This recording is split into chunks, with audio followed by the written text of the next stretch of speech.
Okay, we're live. Hi, this is William Ramsey. Welcome to William Ramsey Investigates. On today's show, I have a very special guest, a returning guest.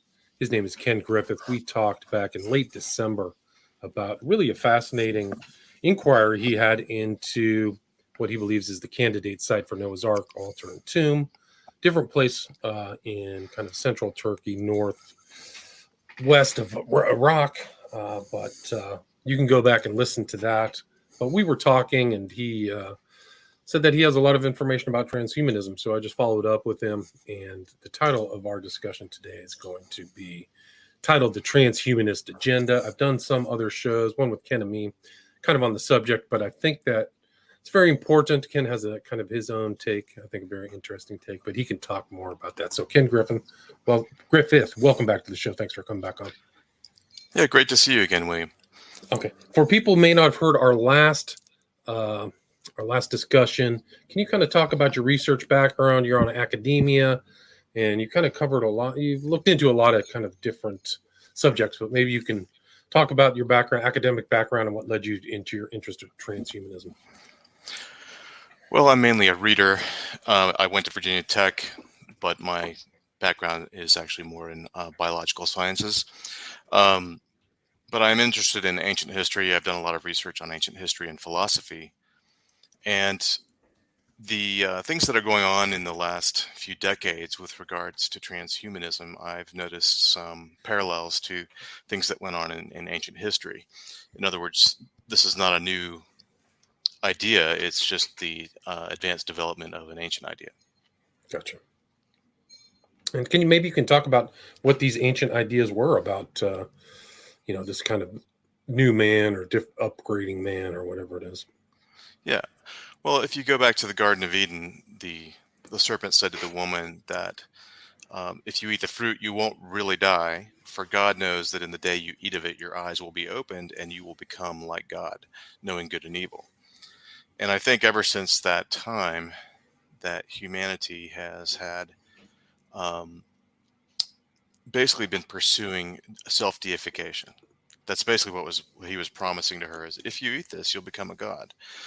And we are offered basically two paths to our own development and future. One of those is in connection with God, which is basically the Christian worldview. But then the serpent's worldview is that, no, you don't need God. In fact, in order to fully reach your full potential, you need to rebel against God, cut all of your ties to God, and redefine yourself. And that way you become God. And I think ultimately that's what transhumanism is trying to do. Gotcha. So man is trying to become kind of independent, kind of the original temptation, right? You shall be as gods. Yeah. And this also goes back to the Greek dialectic.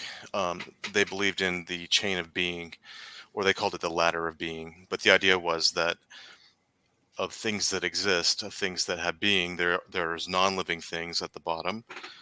Then there are, worms and microbes and things, and then animals, and then people, and then angels and gods above us.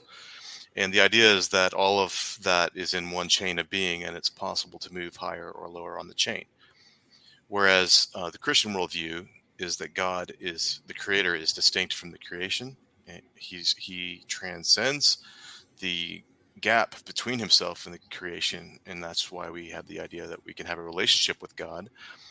But the idea that a human could ever become God is impossible in the Christian worldview. But in the ancient Greek worldview, evolution is the expression of the chain of being, that mankind or other beings could advance and become more godlike. And if you look at the doctrine of transhumanism, they actually self-consciously view it as continued human evolution. So to quote Max Moore, who is one of the luminaries of this movement from 1990, he says, "Transhumanism is a class of philosophies of life that seek the continuation and acceleration of the evolution of intelligent life beyond its currently human form and human limitations by means of science and technology, guided by life-promoting principles and values." Right. So there was this idea of kind of becoming the Uberman or Overman through science and things, and it's just become into a kind of a new cloth in the 20th century, right? Yeah, Kind of a new. Can you talk and more it about it, it has several different elements. Um, if you look at the 20th century in popular fiction and film, we kind of see the transhumanist worldview most clearly in the superhero and the science fiction genres. So superheroes are men and women who gain some enhancement that gives them great power compared to normal humans.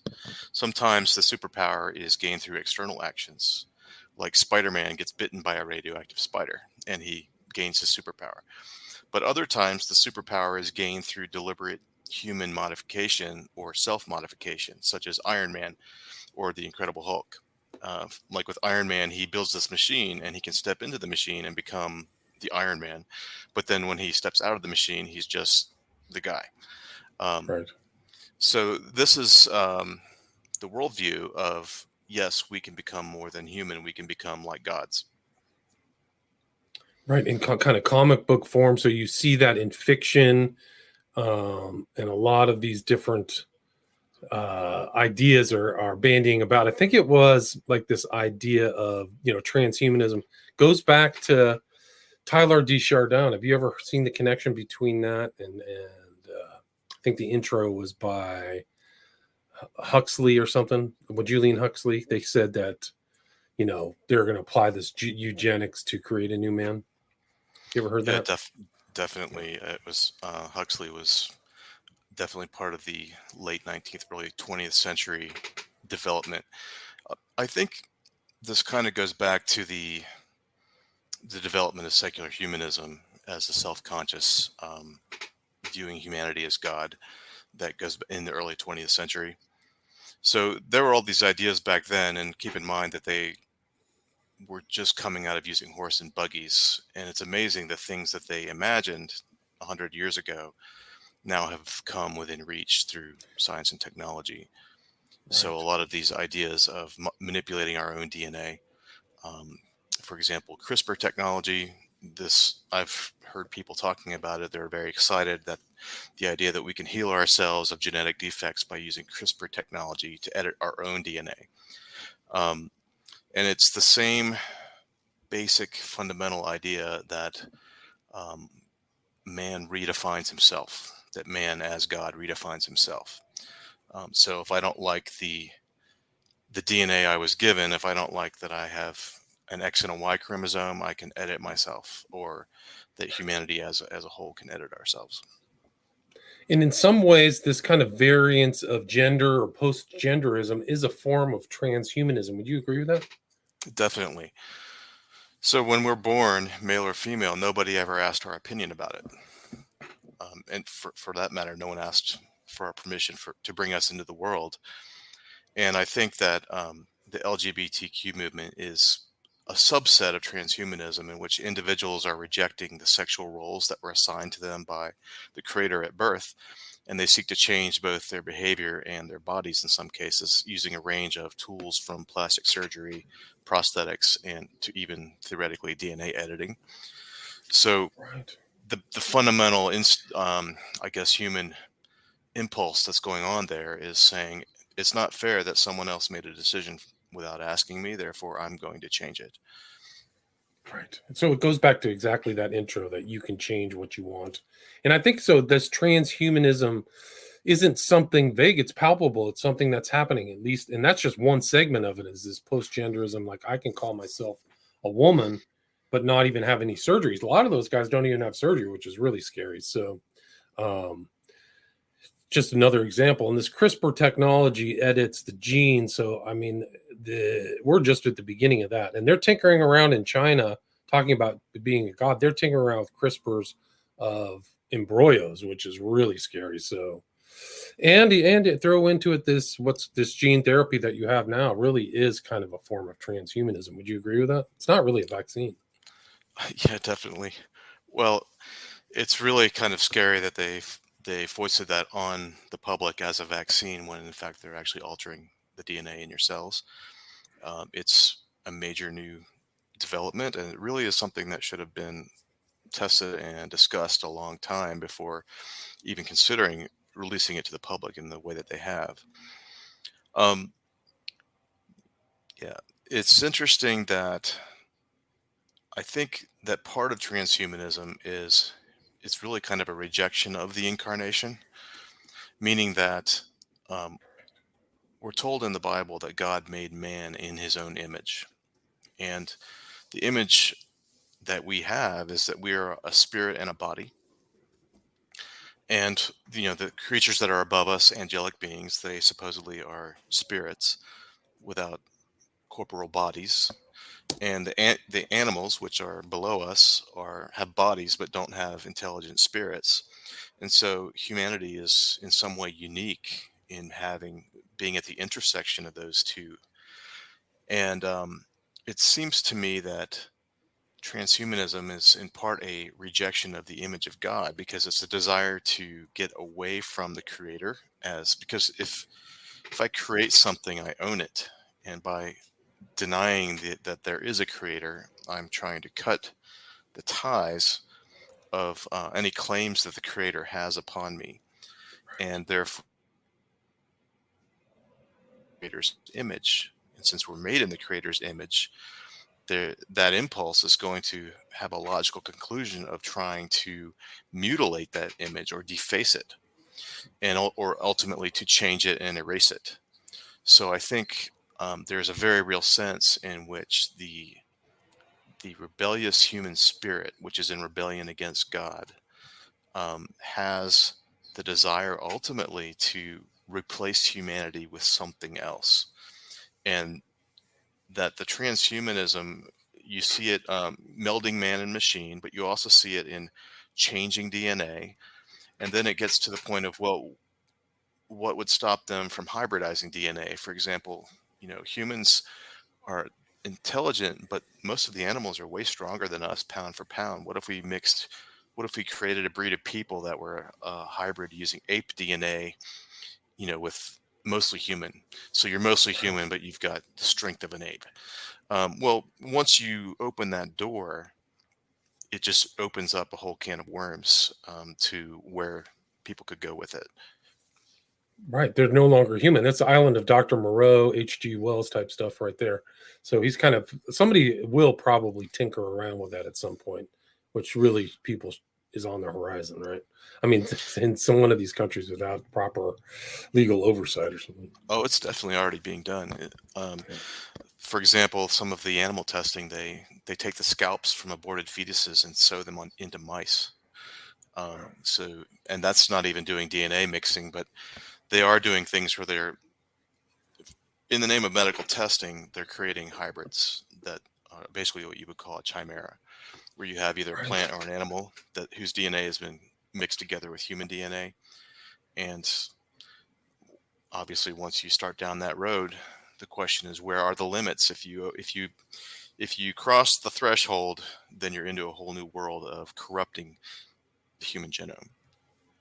Right, corrupting the image. I think that's a book by Doug Hamp. I think wrote a book like that where it's the same type of thing from a Christian perspective, that you're really tinkering around with things that are very bad. I mean, let me quote this. This is from Julian Huxley, Introduction to Teilhard de Chardin.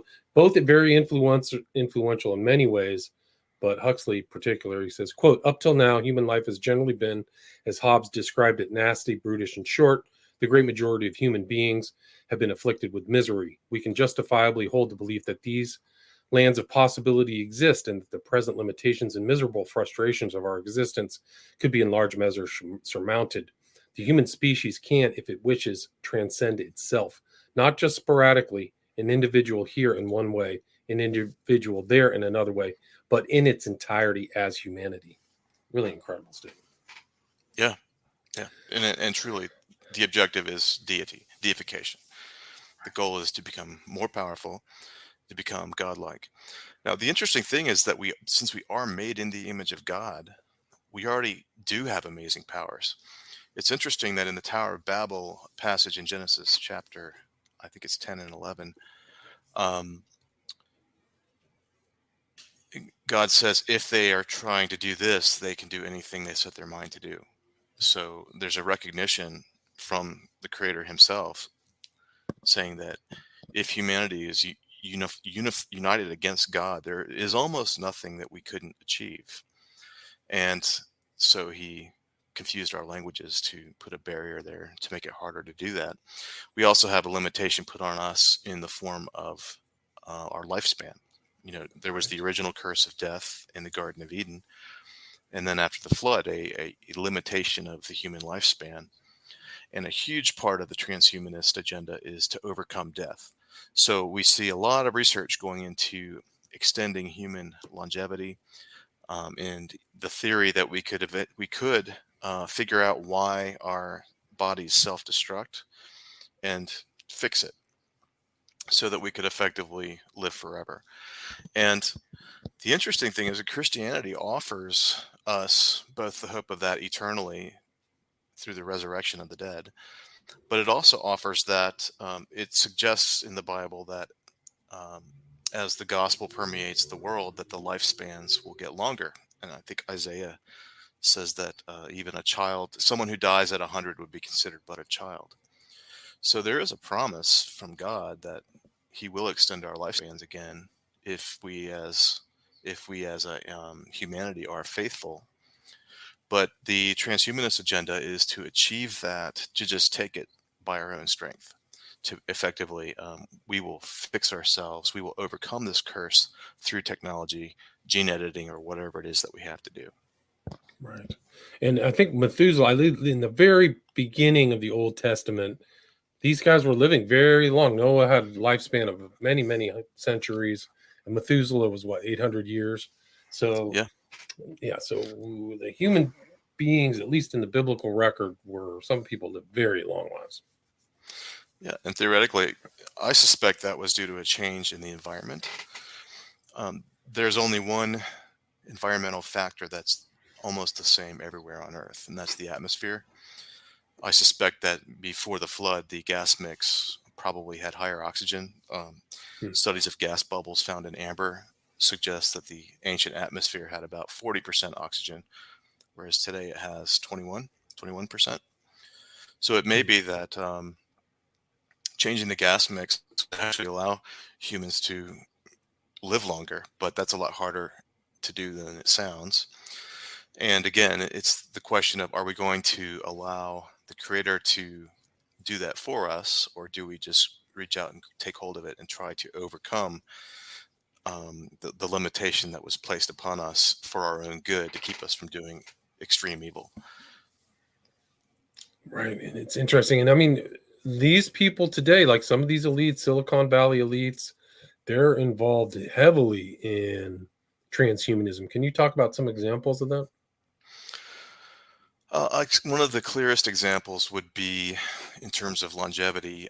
Peter Thiel was discussing and I think funding research on using blood transfusions from children to extend lifespan, because some of their findings were that if they took blood from children under the age of 12 and they infused them into elderly people, that it had rejuvenating effects on them.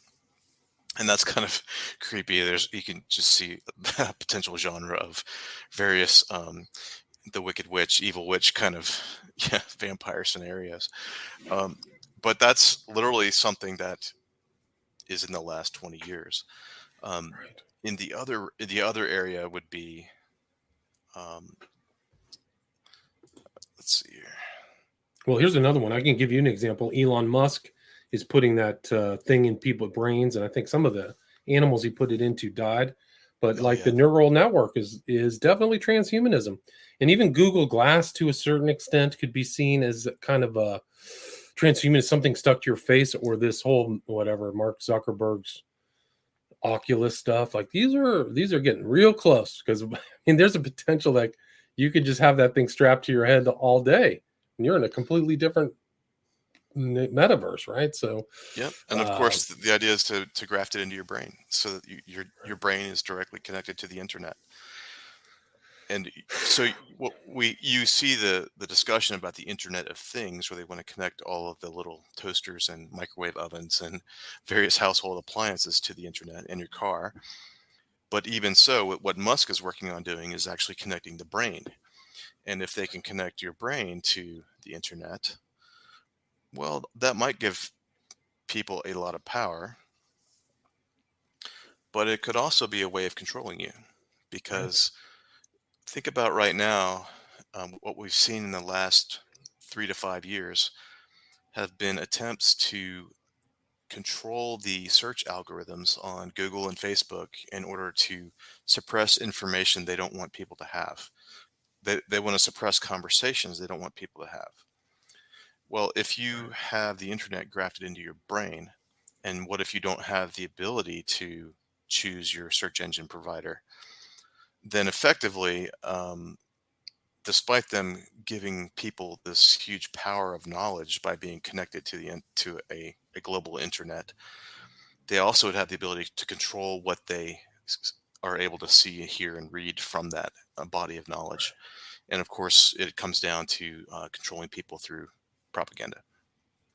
Right. And I mean, you could see, I mean, it would be even more pervasive than what is happening now, where you have, 5 major corporations dictating the corporate media right now and, controlling information, making sure that stuff is suppressed.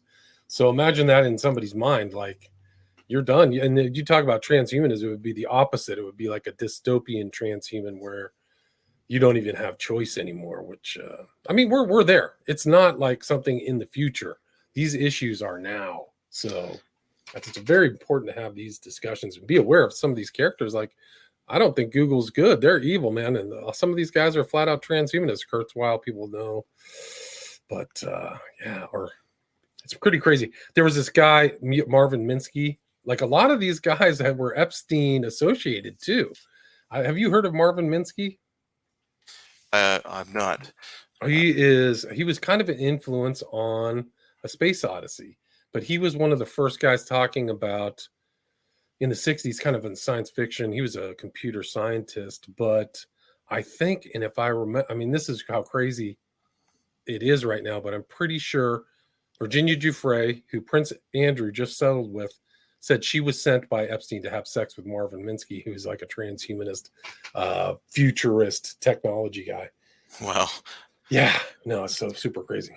And even Epstein was known for having some kind of a ranch where he was planning to have all these women as breeders for his offspring. And so you can see that definitely, I think his sex trafficking was probably tied to his intelligence connections to certain countries we won't talk about. But Right, but no, and he was involved, I think, in an MIT environment where he was financing or supporting some people. He's a front. Somebody through him was financing them, and he also financed the guy Gortzer, who is creating like a robot person that will react to you. So, it's very strange. Like all these guys who are Epstein associates, very close, were on Joe Rogan's show. Like, there's a whole list of like 10 of them. It's off the chart. And Rogan never asked them questions about Epstein. But interesting. yeah, one of the I forgot what the robot woman's name was, but yeah, Epstein financed that. Yeah, it's crazy. It is interesting how the elite play us with individualism versus collectivism when they want to. So, for example, the whole pro-abortion agenda for the last 50 years has been individual rights, individual rights. I have control of my body. But then all of a sudden, when this pandemic came out, all of a sudden it's no for the collective. We're going to do vaccine mandates, and you have to take it. So that suddenly the collective is more important than the individual when they want it to. And I suspect that you might see the same thing with these issues concerning the transhumanism, the breeding of people, because as soon as they start telling you that you're mandated to take this DNA editing vaccine, so-called vaccine, It's not a that vaccine. really opens It's up a gene can of therapy. worms Yeah, it's gene of therapy. what other things are they going to start dictating. Right. The mandate is a dictate. It's like a king's dictate. It is not something that's thought about. It hasn't been put through the Congress or anything. So, yeah, tyranny is very real, man. Very real.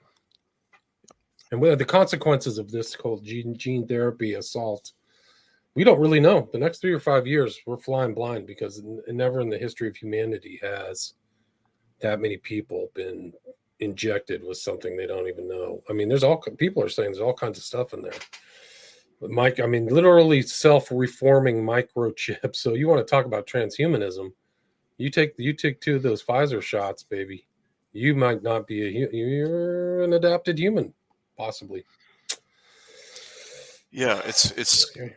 I guess I don't know what's in there. I don't want to say that yes, they're doing X, Y, and Z. All I know is there are things in there that they don't seem to have reported to the public. Yeah, I agree. So, um, yeah, it's pretty scary. I mean, supposedly, what is Kurzweil's? I think Lee Veltman says here 2045 initiative. I think that's when Kurzweil predicted singularity. Is that right, Lee? He's listening in, but I think that's it. So, like, we're not that far off. We're not even Yeah, like a generation off. yeah, getting close. I think. Oh, that's really interesting. That one of the things that Elon Musk is afraid of, and actually, you hear this a lot. Of course, we see it in science fiction. That is the fear that the machines will become smarter than us. And you see this obviously in films like I, Robot and The Terminator, where Skynet Right. decides to eliminate humanity, and then of course The Matrix. Um, but that's actually a very interesting philosophical question: is can we create something that is more intelligent than we are? I'm skeptical that we can even create something that is as intelligent as we are. I think that our intelligence is something that is unique to us, given by the Creator, and that if you look at what artificial intelligence is, it's really a misnomer because most of it is really what would be more accurately called a brute force attack or pattern recognition, where these computer algorithms are basically processing large batches of data looking for patterns that can be recognizable and then allow certain predictions. And while that can give them an edge over people, just like, you remember in the Rain Man how he can just flip through a phone Right. book and memorize all the Right. phone numbers. Right. Well, a computer might have that kind of ability, but it doesn't have the ability to empathize. It doesn't have the ability to think, and it really doesn't have the ability to create. Um, and so I think that the irony of the whole transhumanist attempt is that it's doomed to failure, meaning that we aren't gods, even though we are made in God's image. We are not. We are not gods. We can never rise to the level in the power of the actual creator, because the creator is outside of creation. We are limited. We are finite, and therefore we can never create something equal to ourselves. In my view, I could be wrong about that, but that's how I look at it. I agree. I mean, and they've had trouble trying to get these computers to think because human thinking is so curious. Like they've done Deep Blue, they can put it in front of a chessboard, but there's still not that human thought of perception. And there's so many. It just shows how complex human beings are. That we're super complex. We're way outside the Darwinian model of humanity, in my opinion.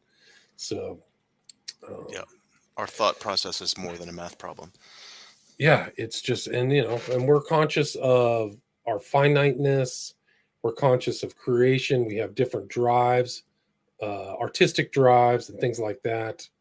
We feel sorrow, loss, comprehend, sadness that an inanimate being just doesn't know. The inanimate being can't sense that about it. So, Yeah, I mean, I think that like our Darwinian model fails, it brutally fails in a lot of ways because it doesn't account for the super complexity of a human being.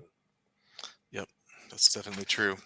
And I think ultimately what will be the result of this is a uglification of humanity, um, meaning those who choose to go this route end up destroying themselves. You can see this in the body modification craze, where people, first it started with excessive piercings, and then it went to people getting horns put on their head, grafted in, Right, and right, total coverage tattoos. But what they're doing is they're trying to replace the image of God with something else. but in most cases, it turns out being something that's just ugly. Um, so that's one of the downfalls of, I guess, the impulse behind the entire movement. If it's really driven by a very deep level hatred of the creator, and since the creator created beauty, then ultimately, if you hate the creator and you want to replace his image with something else, it's going to be something that is not beautiful. Right, or take its place, right? Like man becomes a god. And that's kind of like the real presumption of the satanic ethos, really. It really a core is that you are a god, and it crosses through all kinds of occult traditions, groups, cults, whatever. So, and it's really a foundation, just like Crowley said, Liber 77 was, there's no God but man. So he's Yeah. directly within the biblical tradition of like the rebellion and cutting God out. And he probably would have been a transhumanist. And probably, I mean, I think there was some body modification. He supposedly filed his teeth into points. And that's why when you see pictures of Crowley, he's never smiling, because he really was probably one of the first body modifications, as well as, the sexual depravity and the drugs and stuff like that. And drugs actually could be seen in a way, could be considered or interpreted as a kind of body modification, perception modification. So Yes. I think that, Yes. So in you fact, see there's a great example of that. There is a plant that grows in Kenya called Mira, but what it's called in most Arab countries is khat, Khat. Yeah, I've heard of cotton. And it's a natural form of amphetamine that's pretty close to Adderall growing in the leaves of a tree. And I had it growing in my garden when I lived in Kenya a few Wow, cool. back about 10 years ago. Well, um, there was a writing about this, I think in the New Kingdom, where it basically said in the scroll that that he who chews this plant becomes a god because it elevates your mental processes. And of course, I considered that it was legal in Kenya, and since it was growing in my garden, I actually chewed it a few times.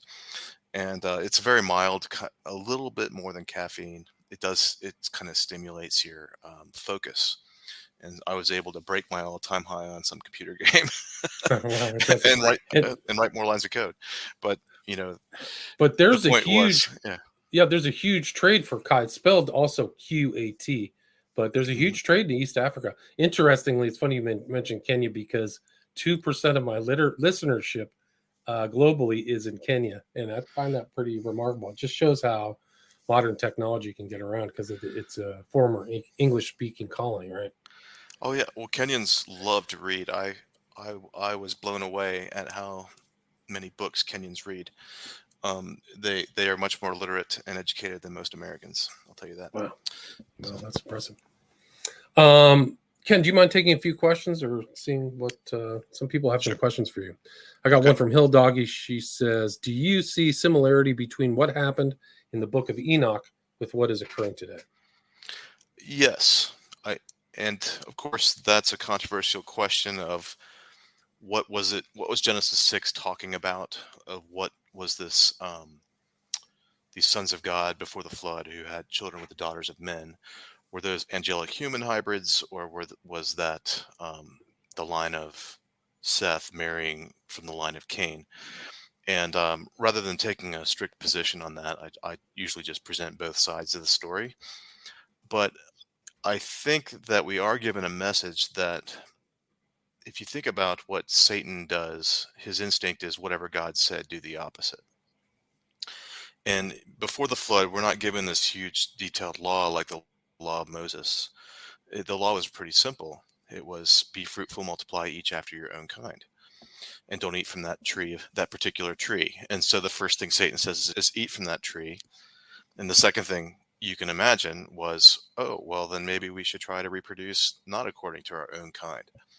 So I would not be at all surprised to learn that part of the crimes that led to the flood was the corruption of the genome of all creatures, of deliberately mixing genetics. creating chimeras and hybrids. And it seems to me that now that we've discovered DNA, we've crossed this threshold, and it's very possible that we might see a repeat of that same kind of thing. And we definitely do see this going on in labs right now. And unless there's a huge moral outrage and says, no, this has to be stopped, this must be made illegal, then I think we can presume that they are going to go that way. Right. I mean, there's all kinds of crazy biolabs and stuff like that. I mean, they've made chimeras already. Like they've made pigs that can spew out, spider webs and all kinds of crazy stuff. So. Do you remember that Jessica Alba TV show? I think it was called Dark Angel or something like that back in the early 2000s, where she's basically a bunch of kids who were part of this government program that they hybridized humans with animal DNA. So she was like part cat, but there are other ones that were part dog and stuff. But it's that same. The idea was, in the pursuit of power, in the pursuit of super soldiers, that the government would try breeding programs. And of course, we know that the Nazis did that. And so it shouldn't surprise us if that is also happening behind closed doors and secret bases. It would not be at all surprising if they're doing that. The Nazis had that rebellious, anti-biblical worldview on so many things that they almost like checked all the boxes about how evil you could be. Rebellious, man is God, you can be as gods. And they were extremely occult. They loved the occult. Yeah. Crazy stuff. Illustrate Life asks, has the author looked into the Max Planck Institute regarding the editing of insects and plants to be released in the environment to vaccinate people covertly with no consent?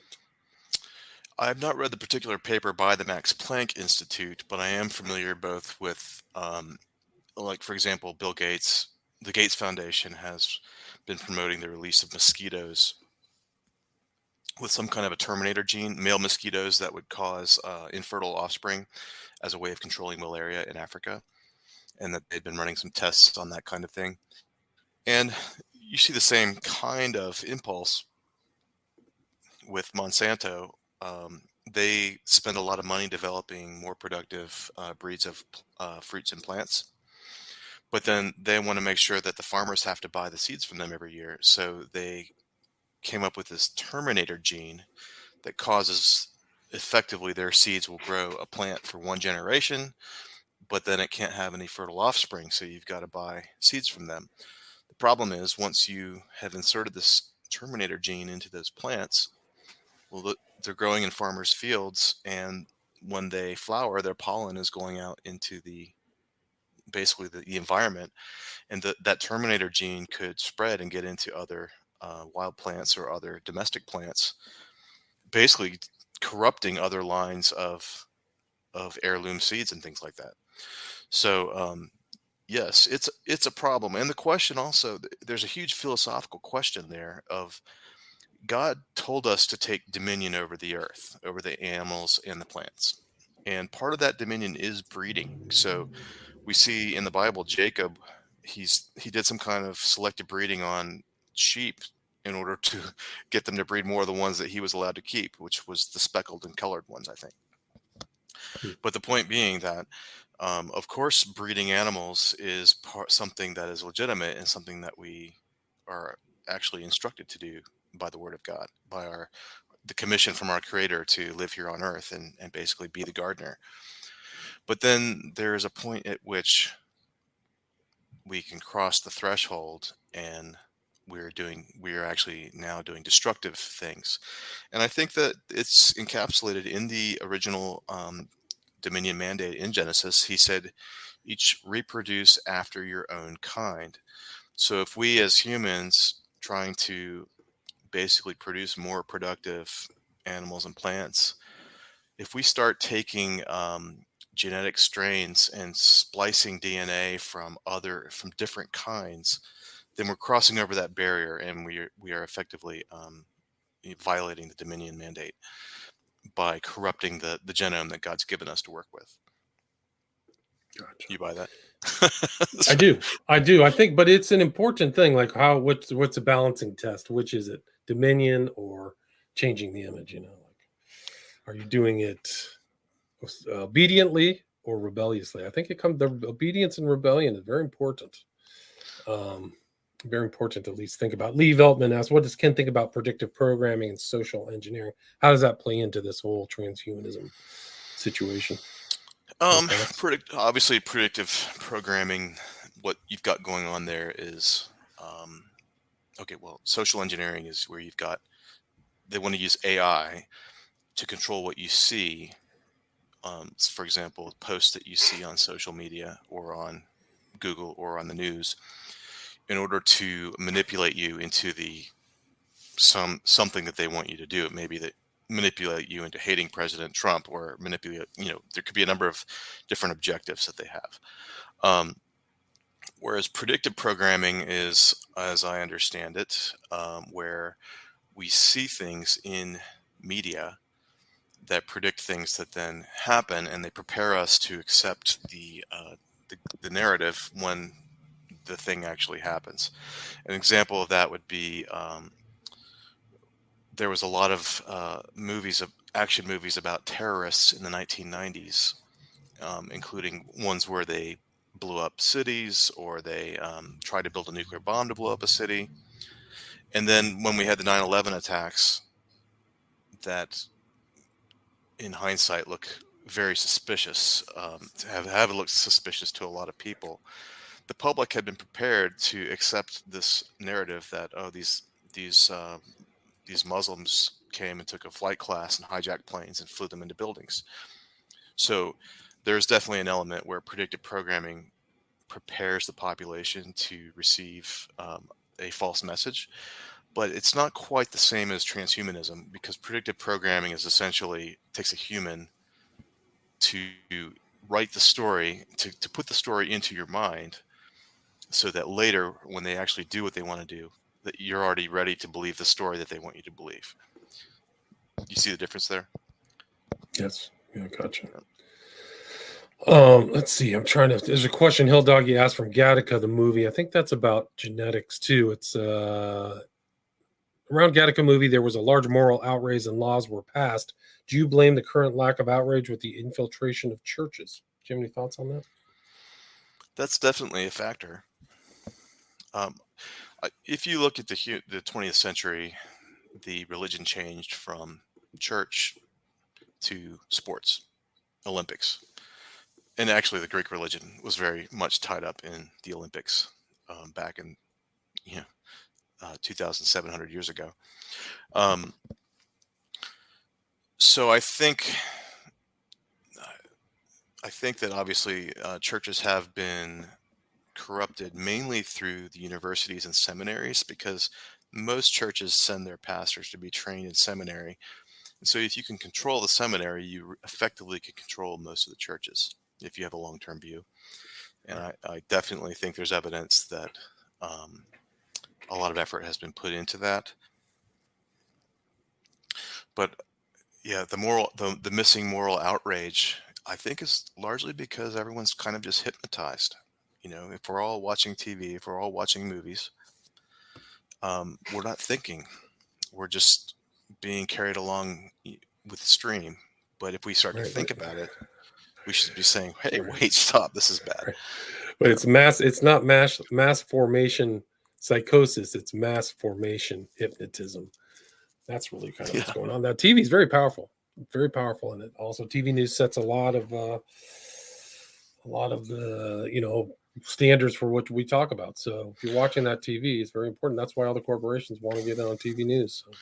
Well, actually, last year's Super Bowl halftime show really tied into that. You remember Madonna did this one where she sang the song, and the words were, "Not everyone is coming to the future." So basically, effectively saying, if only some people are going to be brought in to the future, and the rest are going to be left behind, i.e., culled. And I think that was a predictive programming for this mass vaccine, gene editing vaccine that they're doing. Right, it's a Barbara Marx Hubbard thing. You're not getting into. Imagine the power if you know this gene therapy is poison, and there's other people that don't. Right. So if somebody's giving dictating everybody to take it, but what if there's a significant amount of the population that knows that there's an agenda behind it? Imagine that. It's very powerful. It's a global IQ test. It could be, but let's say you're not even that smart, but somebody on the inside says, this isn't a vaccine. Don't take it. So you're whatever, a member of the OTO, I don't know, a Mason, right? So the Masons, I'd like to see, I don't know if it'll ever happen, but if there's a sociological study of victims and people who got killed, who got injured and people who didn't, and parse through that, it'd be very interesting. Because what you find is that the high political classes of all the nations in the earth, very few people actually died from the vaccine. That's what I think you'll find. Yeah, you're probably right. I'll bet Have you seen whatsmybatch.com? I think it's whatsmybatch.com. Yeah, that's right. Yes, I've seen that. Yeah. So the idea that and I'm not going to speculate too much on that, but the idea that there is proof that these vaccines are not uniform, that they're not very vaccines, batches. Yeah. That these gene therapy shots are not uniform, but that different people are getting very different things suggests that there's definitely a social engineering. Somebody called it an experiment within an experiment. I think it was Michael Yeadon was the guy who did the statistical analysis and said that there's pooling around. You should not have pooling in any of these whatever happens to people, the injuries. You should not have pooling along geographical lines or date lines, and that's what he found. And it's like, whoa, which is a whole, and that takes it from negligence to intention, which in the legal law is crucial. I mean, this is a whole nother story, but kind of comes into transhumanism. I mean, believe it or not. It's interesting. I identified this as a vulnerability about 10 years ago. I didn't write about it, but a long time ago when I was in the Army, I had to go to a course. I was the battalion nuclear biological chemical defense officer. It was an infantry battalion, and they would send a lieutenant to this special school, which, as I recall, took about 6 months, where you learn a lot about nuclear biological chemical weapons and how to defend your battalion from it. Meaning, basically, what are the decontamination methods and how to avoid the fallout and all that stuff. So it wasn't high level by any means, but what was really interesting to me was learning that of those three, biological weapons had been the dud. They had never been successful. Because it's so hard to make something that's contagious that can survive in the air, because sunlight just kills airborne pathogens. Everything, viruses, everything. Yeah, but the pathogens that are airborne, they have this massive protein coat, like a shell, an armor shell, to protect them from dehydration and ultraviolet. But that makes it really easy for your body's immune system to tag them. And so, even though respiratory viruses are super contagious, they also tend to have a very low mortality rate, unless you're malnourished. Malnourished populations are the exception. So it had occurred to me even back then that the only way to spread a highly deadly disease through the population would be through an injection. And that's why we see the worst diseases are spread through sharing needles, through sexual contact, and through blood-sucking insects, all of which are basically giving you a blood-to-blood transmission vector.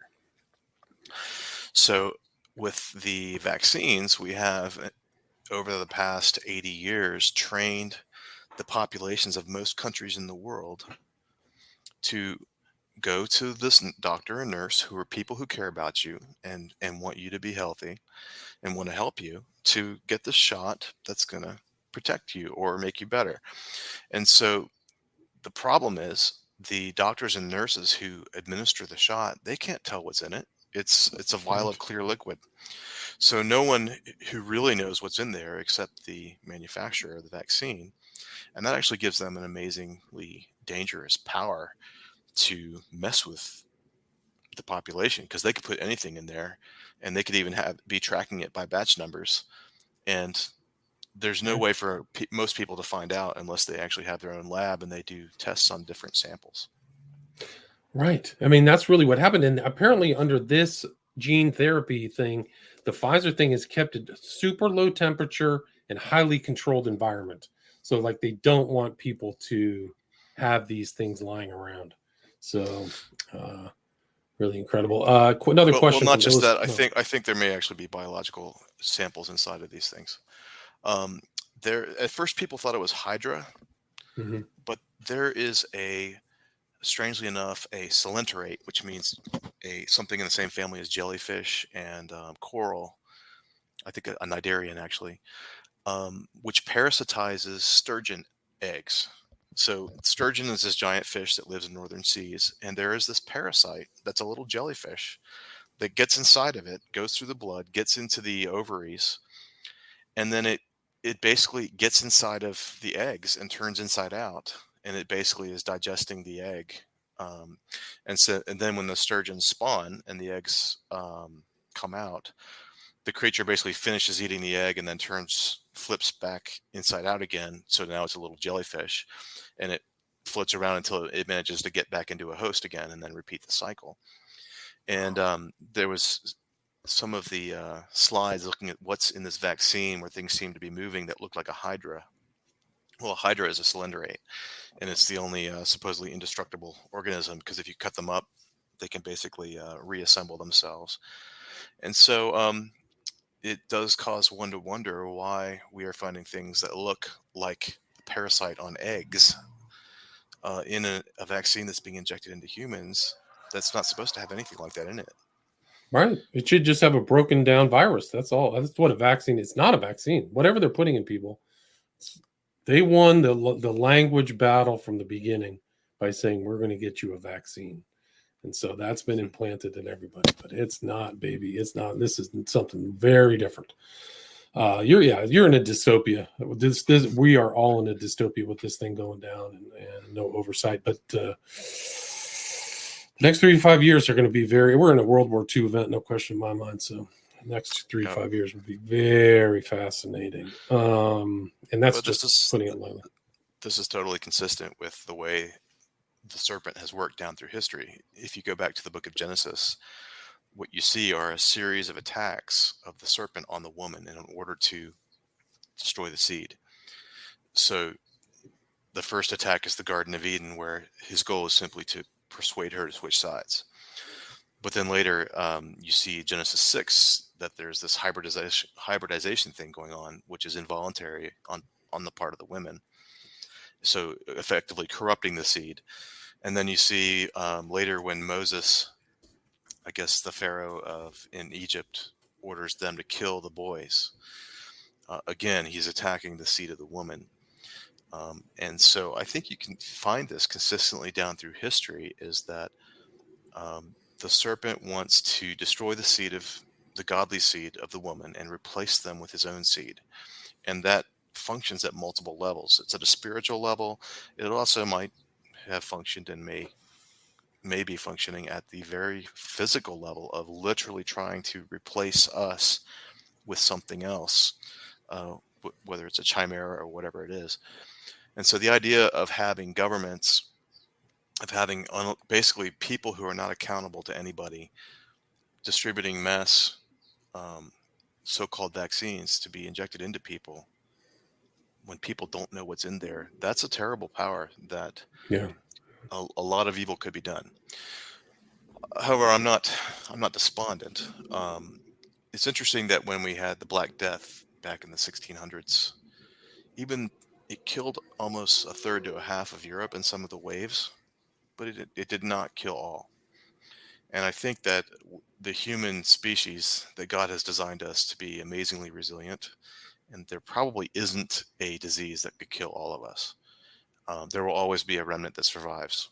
And so I think we just need to dig in and try to educate people as best we can, and resist, don't educate ourselves, don't be deceived, and basically try to keep your blood pure and keep your offspring pure.